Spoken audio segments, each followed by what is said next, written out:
Ang batas ay batas, tama kung sinusunod natin ang batas. Pero mukhang sa kaso na ito, hindi dapat sa amin sa Kingdom of Jesus Christ mo sinasabi yan, Secretary. Kasi wala naman wala kayong sinunod na batas. Sa nangyari noong June 10 sa KOJC, walang batas. Kaya wag ka magsabi na tama nga, batas ay batas. Dapat kayo ang unang sumunod sa batas. Sumunod ka sa batas, Secretary Abalos, at lahat ng mga sino pa man ng mga kasama ninyo, yun dapat. At saka yung yurakan, tinapakan, kami yon hindi kayo. Huwag kayo magpa-feeling victim kasi alam na ng buong mundo ang nangyari. So, yun lang ang maging statement ko. Kaya, magpakatotoo tayong lahat. Magpakatotoo tayong lahat. At yun na nga, ang sinabi nga ng ating Ama sa Langit, sabi ng kanyang mga salita, nothing is hidden from God.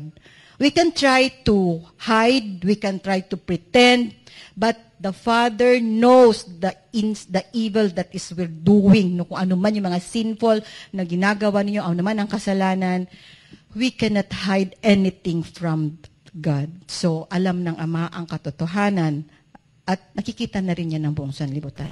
Na-mention na natin si Secretary Abalos of the DILG. Sinabi niya, sa recent press con niya, and I quote, tinatapakan ang sistema ng pamahalaan parang niyuyurakan. Magsaserve ka ng warrant, parang ikaw pa ang masama. Simple lang, ang batas ay batas. Ang may kasalanan, mananagot at yan ang gagawin namin. End of quote. Yan po ang naging pahayag ni Secretary Abalos matapos nung na inihag ng DILG na, yun nga, nagkapataw sila ng pabuya, ano? Kung sino man nakakaalam kung nasaan si Pastor Apollos Kibuloy. Unahin ko po yung Executive Secretary po ng Kingdom of Jesus Christ, Sister Cardona. Magandang gabi sa lahat ng mga nanonood at nakikiisa ngayon sa press con. Marami na naman tayong natututunan sa gabing ito. At talagang pinapalitaw lang talaga ng ating Diyos sa langit ang katotohanan. Doon sa statement ni Secretary Abalos, tinatapakan, niyuyurakan, o ang nasabi niya ang batas ay batas at mananagot ang may kasalanan. Maganda yon, tama.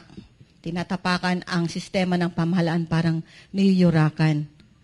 Nag-serve ka ng warrant, parang ikaw pang masama. Simple lang, ang batas ay batas, ang kasalanan ay kasalanan.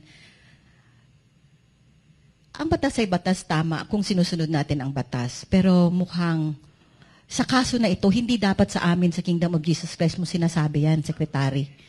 Kasi wala kayong sinunod na batas. Sa nangyari noong June 10 sa KOJC, walang batas. Kaya wag ka magsabi na tama nga, batas ay batas. Dapat kayo ang unang sumunod sa batas. Yan yan ang batas ninyo. Yan. So, tama yun. Batas ay batas talaga. Kaya ngayon, hinahabol kayo ng batas. Tapos kayo pang magsabi na tinapakan, niyurakan. Sino ba tinapakan ng boots ng mga sundalo? Diba yung mga QJC na mga missionary? Mga mukha ng mga babae.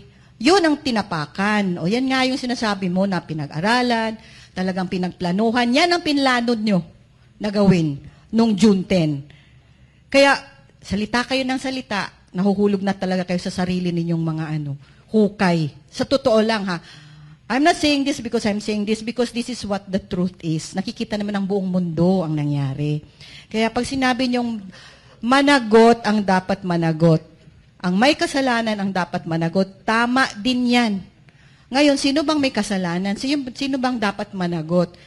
Ito na naman, babalik na naman namin sa inyo. Kasi ano bang kasalanan ng Kingdom of Jesus Christ? Ano bang kasalanan ni Pastor Kibuloy? Meron na ba? Napatunayan ba? Puro false accusations yon, puro false allegations. Pero para sa inyo, parang kriminal na si Pastor at ganun kayo kung umasta. Bakit hindi yung mananagot dapat ang hulihin ninyo, habulin ninyo, lagyan ninyo ng patong sa ulo? Yun ang dapat.